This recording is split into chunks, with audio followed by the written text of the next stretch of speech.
Dikisahkan seorang Brahmana dari kerajaan Daha, tepatnya di Kediri, Jawa Timur yang bernama Empu Sidimantra. Brahmana ini memiliki seorang putra yang diberi nama Manik Angkeran. Tabiat dari Manik Angkeran sangat bertolak belakang dengan sang ayah. Manik sangat senang berjudi dengan harta orang tuanya. Empu Sidimantra sudah berulang kali mengingatkan putranya untuk menghentikan kebiasaan buruknya tersebut. Namun, semua nasihat itu tidak pernah dihiraukan oleh Manik. Suatu ketika, datang seorang pemuda berbadan kekar datang ke rumah Empu Sidimantra untuk menagih hutang dari Manik yang tengah kalah berjudi. Empu Sidimantra yang sudah mulai kehabisan kekayaannya bingung melihat hal tersebut. Bagaimana tidak? Jika keluarga itu tidak dapat melunasi hutang Manik, maka nyawa Manik sendirilah taruhannya.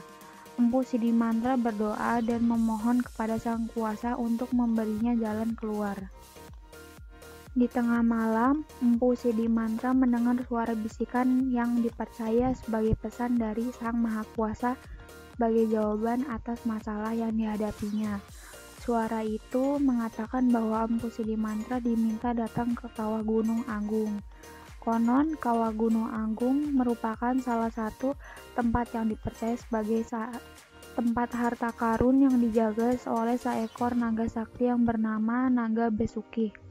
Tanpa menunggu lagi, Empu Sidimantra langsung mengunjungi Kawah Gunung Agung seperti yang diperintahkan oleh suara misterius tersebut. Sesampainya di Kawah Gunung Agung, Empu Sidimantra menyembunyikan gentananya atau lonceng, seraya merapal mantra untuk memanggil sang Naga Besuki.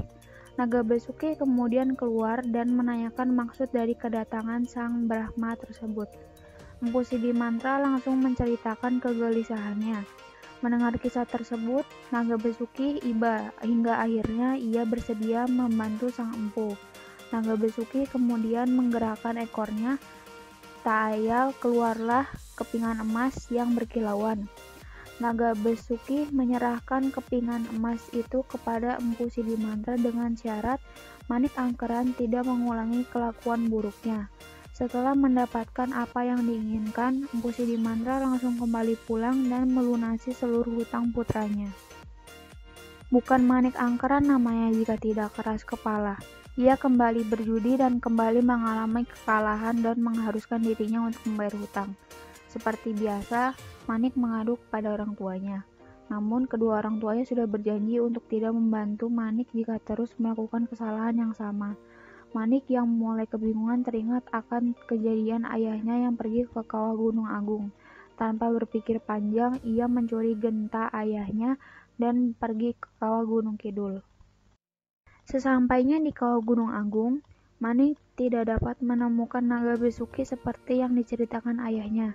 Ia terus membunyikan genta milik ayahnya, hingga muncul sang Naga Besuki dan menanyakan keinginan Manik.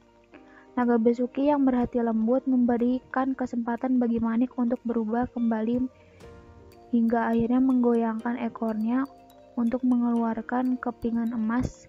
Saat hendak menggerakkan ekornya, tangan Manik dengan tangkasnya telah memotong ekor sang naga yang kemudian dibawa lari. Naga Besuki kemudian mengejar Manik namun tidak berhasil menangkap Manik karena rasa sakit di tubuhnya.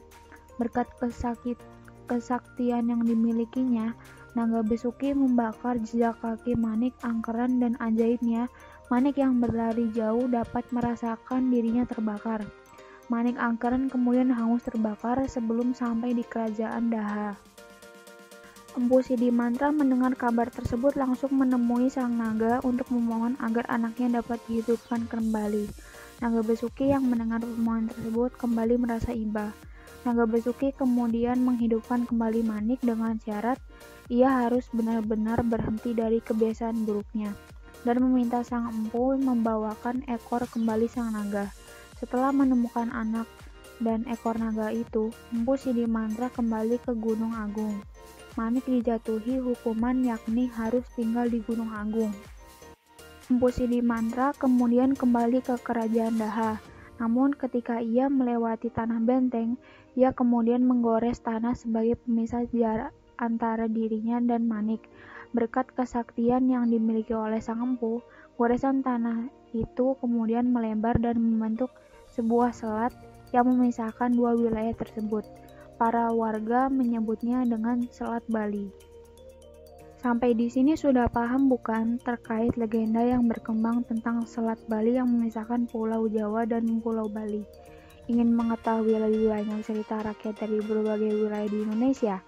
Terus pantengin semua platform Emosel ya, karena akan banyak cerita rakyat lain yang tidak kalah menarik dari kisah Selat Bali. Sampai berjumpa di kisah selanjutnya, sahabat Emosel. Salam budaya, salam literasi.